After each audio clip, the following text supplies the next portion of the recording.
Oh, this is gonna be crazy.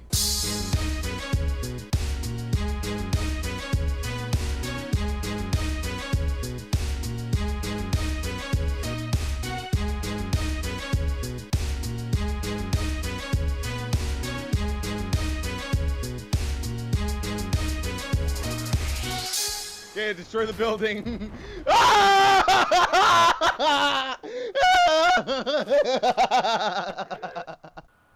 Alright, hello everyone, and welcome to another edition of SpraynPray1000's Verdict.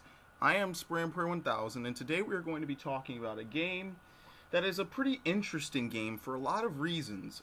This game that we are going to talk about is Resident Evil Remaster, which is a remastered version of the Resident Evil remake from 2002 that has been recreated for the PC, Xbox 360, Xbox One, PS3, and PS4. I in particular played the PS4 version, and this game is unique for quite a lot of reasons. This game is unique because it basically is a remake of the game that really made the survival horror genre very popular back in the late 90s, I think, or mid 90s-ish, when Resident Evil 1 first debuted on the PlayStation 1, and really knocked some people's socks off. And this game, in particular, was released first in 2002 on the GameCube as a remake of the original Resident Evil. It was largely changed from the original, having completely overhauled graphics, completely overhauled maps, completely overhauled gameplay aspects, more weapons, more characters, and everything. And just generally being, built upon the original in every aspect of the word. And this game was graphically, back in the day, very, very well received and very, very liked, especially for its atmosphere. And it has been re-released today on the PS4 and all those other consoles I just mentioned. So let's dive right into it. Now, part of this review is going to be a little bit weird because basically this game is essentially unchanged from its 2002 incarnation, except for a few modernizations is the word I'll say. So for example, the first and most obvious modernization that was added to this game is the new control scheme. Now, for those of you who know what Resident Evil plays like, typically in the older Resident Evil games, not so much anymore since the introduction of Resident Evil 4 and especially Resident Evil 6, typically Resident Evil games play with tank controls, where basically you can only move your character forward and backward, and left and right does not move them left and right. It actually turns them, it rotates them, and then you push forward and backward to move. Again, tank controls, something that has been around. I think that Silent Hill also uses it a bit, the older ones that is. And Resident Evil is, I don't want to say infamous, but that's typically the control scheme for just about every original Resident Evil game up until Resident Evil 4, where they changed things up a little bit, and then they've been constantly modernizing it since then. But that is basically what Resident Evil 1 plays like, the remastered version. But they also have an alternate control scheme for people who want a more easier, a more well-rounded control scheme. And you can choose to switch between them on the fly. You can opt whichever one you want to play as, whether you're a classical Resident Evil kind of person or if you're someone who just wants to try out a new control scheme to see if they do better with it. And I like the fact that they put that in there. I think it really helps. It's going to help a lot of people who otherwise would have been turned off by the game's control scheme to really get into it and really do a lot better. And that's actually one of the focuses of this game mode, because this game also includes a very easy difficulty setting. For anyone who either wants to do trophy hunting or who's new to the franchise entirely and wants to experience this game and they're just generally not that good at it, or it's very difficult, because the original and then the other difficulties get pretty difficult at times. Another thing that they added is obviously this game includes trophy support. It includes leaderboards. It includes the typical thing you would see from a Resident Evil, or not only a Resident Evil title, but just generally what they've been doing with, say, Resident Evil 4. I believe Resident Evil Code Veronica, Resident Evil 5, the kind of modernizations you see in a lot of these older games when they get remade and remastered, they typically get stuff like this added to them. Now, the game does run in 1080p. The game, obviously they've updated the graphics and updated the visual representation of the game since its 2002 incarnation to make it look good on the PlayStation 4. But that is where we run into my first complaint with this game. I'm just going to hit on the graphics, I guess, right now. Is that the cutscenes, for certain parts of the game, there's what would have been pre-rendered cutscenes, which would have looked great back in 2002. They did not remake these cutscenes. The graphics of these scenes are still just the same, and they look pretty poor on this in this generation. However, these cutscenes are few and far between. Typically, it's whenever they're doing something that's not, the in-game graphics, but they're trying to do a pre-rendered cutscene. Basically, the pre-rendered cutscenes have not been changed. Not really so much of a big point, but that's just something I noticed, that the graphical quality of the pre-rendered cutscenes is very, very not that good. Again, it's like that part has been completely ripped from the original, and they didn't do much to change it or alter it. But otherwise, this game looks great. Back in 2002, this game was one of my favorite games graphically, just because of the way that it looked, and just the realism. Well, again, at that point, you have to understand, we got to think with a mindset from 10 years ago. Just the way it looked was good. Sound quality is also pretty good. They do a good job of building the atmosphere of this creepy mansion filled with zombies and other unspeakable horrors that either Jill Valentine or Chris Redfield have to face up to. The story of this game is pretty similar. Well, it's not pretty. It's exactly similar and then some to the original Resident Evil. Now, a few things have been changed here and there, but the story itself is actually pretty solid. I mean, this is obviously before the era of Resident Evil where they added so many other characters and so many different things to it. Since it is a reimagining of the first title and a remake in every aspect, I do like the fact that they have some overarching notes that really give a lot of in-depth history into the game. They have a lot of stuff that really explains the backstory, and I do like that. It makes it worthwhile if you're genuinely interested in the story, that you go hunt them down and collect them.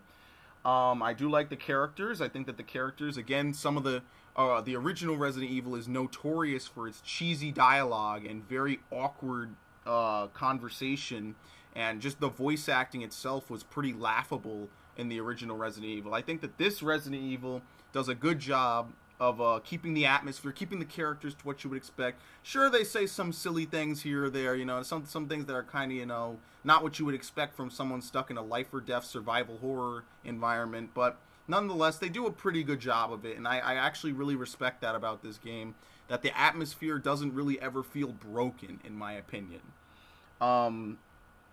So like most Resident Evil games, especially the older ones, Resident Evil Remaster has two different campaigns you can play. You can either choose to play as Chris Redfield or Jill Valentine, and each one has their own special story. Each one has their own special characters that are unique to their own story, and each one does certain things at different times in different ways. So for example, as Chris Redfield, you have 6 inventory slots, so the gameplay changes a little more because you have 6 inventory slots. You can't carry as much as Jill, who can carry 8. Chris has a little more health compared to Jill, which means that he's a bit tankier at the cost of less inventory space. His campaign has a few different scenarios, so for example, you can't insta-kill one boss, as opposed to in Jill's campaign, you can insta-kill it. You also fight a few different enemies. And characters are exclusive to some versions of some campaigns of the game. For example, Rebecca Chambers will only appear in Chris's campaign as his partner character, whereas in Jill's story, Rebecca is completely absent, but Barry is her side character, and likewise, Barry is completely absent from Chris's story. Now, the one thing I will say about the story that, again, a lot of Resident Evils kind of fall prey to it. My only assumption is at the time that they made these games, they weren't sure how long the series would be going on. So what they did is they made it so that each game was kind of its own open-ended kind of deal. Is that out of all the endings in the game, because there are a lot of endings in this game, there's whether characters live or die or whether you do certain things. Out of all the endings in the game, there is only one canon ending that canonically leads into Resident Evil 2, 3, etc. and on to the rest of the series. And that ending cannot be obtained in any way in this game. It is just a generally understood idea that at the end of the game, certain things happen that are not they are not in this game at all. But it's understood in the lore and the history of Resident Evil that it does happen. However, it is not recognized in this game. So essentially, every ending of the game is non-canon in its own way. It's not the correct ending per se, and that is a little bit annoying, that they didn't patch that up, especially since they did add some things. You know, they could have made a little outro just, you know, to link the games. But yeah, you cannot get the true canon ending that leads into Resident Evil 2 from this game, which is, I mean, it doesn't really hinder it that much. Again, little nuances about this game. Now, let's get into the gameplay. As I said before, you can play tank controls or you can play modern controls, where modern, you push any direction on the stick and your character will walk in that direction. Unlike the more modern Resident Evils, like Resident Evil 4, Resident Evil 5, Resident Evil Revelations, Resident Evil 6 for certain, you don't really have much in the way of dodging or anything along those lines. In fact, your actions and the amount of different things you can do on your controller are very limited. You can't do a dodge maneuver like in Resident Evil 4. There are no quick time event, you know, things that you could do to dodge an enemy attack. Basically, you have to really position yourself really well. However, what they do add in this game is they added defensive items, which are basically items that you can pick up and use on certain monsters if they try to grapple you. So, for example, if you have a dagger equipped, and by the way, you don't have to equip it in lieu of a weapon. You can have it equipped automatically to be used, or you can set it to manual if you want to try to conserve them, or if you're trying to go for a trophy or anything. You don't have to have them equipped, and let's say a zombie grapples you, you can stab him in the face with the dagger and knock him down and potentially kill him. But generally, the combat of this game is gunplay. I mean, there is a knife that you can use, but generally you're going to be using guns to shoot your opponents and to kill them and to incapacitate them. And the gunplay in this game, since it's not third person over the shoulder, and instead is the traditional fixed camera angles, you have to auto-aim yourself to the actual monster you want to kill, and you have to shoot it basically. Now, in this game, unlike Resident Evil 4, you can't upgrade weapons. So basically every shot fired by your gun is random. So for example, some zombies, you might headshot them with the pistol and it'll blow their head open. Some other times, most of the time you won't. You'll instead just end up putting them down on the floor. And generally that sort of thing. My main complaint of what I basically just said is the fixed camera angles. There are some camera angles in this game that are incredibly annoying. And basically the way it works is as you move throughout this 3D environment, there are certain set camera angles that you will activate depending on where you are standing and where your character is in relation to all the different camera angles in the room. So they can switch very quickly, you can stutter between them and switch really rapidly, and until you really get used to it, it's a little bit annoying, especially considering that your movement is actually contextually based off of where these cameras are. So for example, you could be holding up and you could be walking up, and then the camera angle switches, and if you remove your finger from up but then accidentally press it again, you'll walk a completely different direction. I do like the fact that they do lock your direction until you tap another direction. So again, that's a little bit of a curve right there, I feel. But some of the camera angles in this game are annoying to not helpful. Most of the time, though, you'll be okay, and it's just a matter of dealing with it and understanding where the best spots to engage enemies are. Unfortunately, that's one problem. If you have a bad camera angle, but you know an enemy's there, you can't tell how far they are until they actually get to you, which is a little bit annoying. So that's another thing I really didn't like about this game.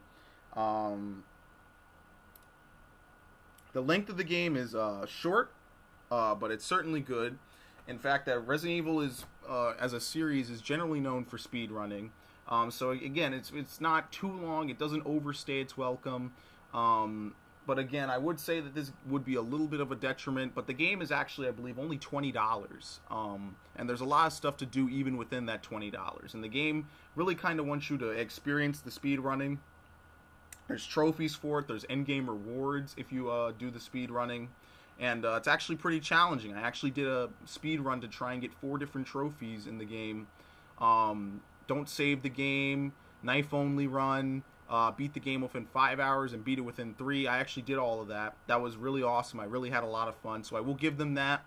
The challenge in this game is good. And I mean, it's good that they also allow you to be able to do it on lower difficulties for people who aren't as good at Resident Evil, you know, for people who aren't veterans. So I really like the accessibility of this game. I really like the fact that this game, even though it is challenging, you know, you can beat it on normal. There's a lot of other higher difficulties. I believe there's hard, there's real survival, there's invisible enemy. There's a lot of really, really difficult game modes in this game. So don't get me wrong, this game is not a cakewalk. by any means or by anyone's standards.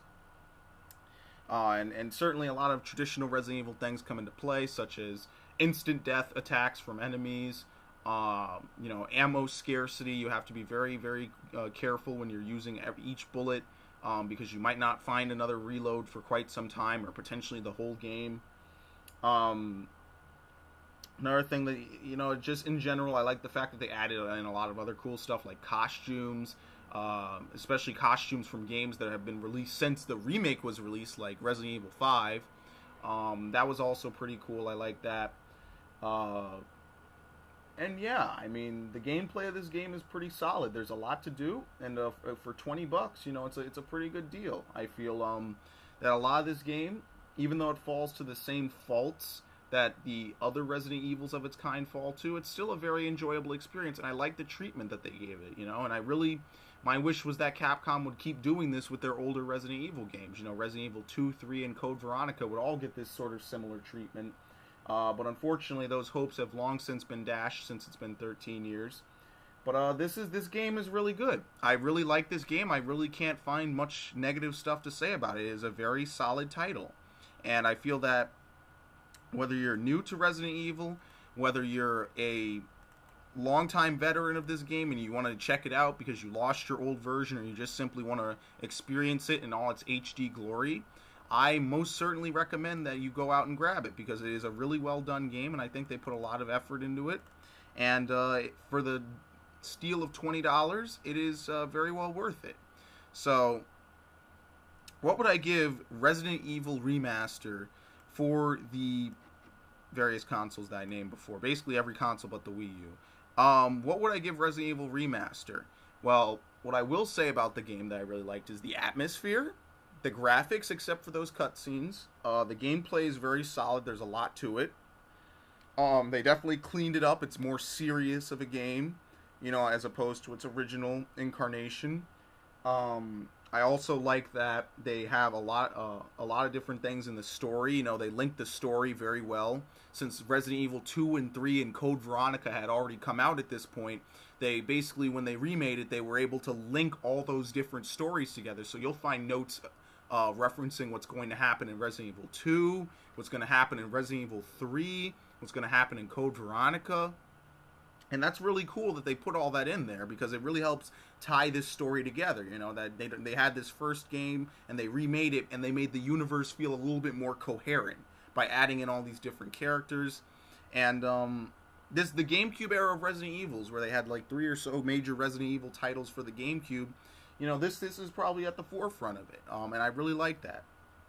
It runs at a pretty solid frame rate, I'll give it that.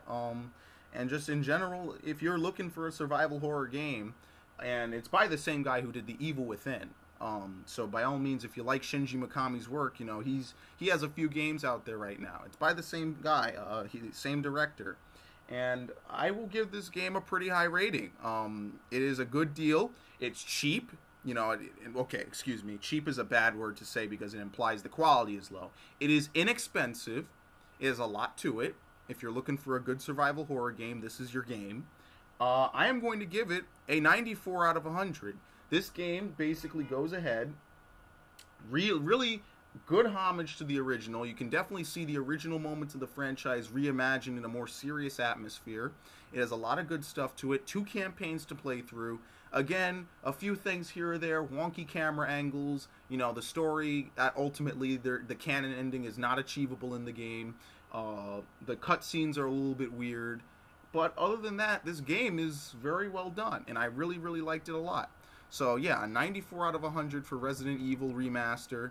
I really hope that maybe Capcom will remake Resident Evil 2. I know someone else is already doing it for them, but I really hope that they will do something, because they struck gold 13 years ago with this, and I don't know why they did not pursue it. But yeah, that is it. I really, really like this game. This is already a great year, because this game is one of my favorites so far for this year. They put a lot of good work into it. I really liked it a lot. And yeah, I will see you guys for the next verdict. I am SpraynPray1000. And thank you, Capcom. I really want to say, I haven't had a really challenging experience in gaming in a while. You know, I really enjoyed doing a knife only run. I like that it's possible to do that. Uh, and you know, maybe part of it is again because the game is old, but still, I like having that comeback. So this was a sure win in my favor, or in Capcom's favor in my book, and I really enjoyed it. So thank you. Hopefully, you guys will pick it up. Pretty inexpensive, and I will see you later for the next verdict.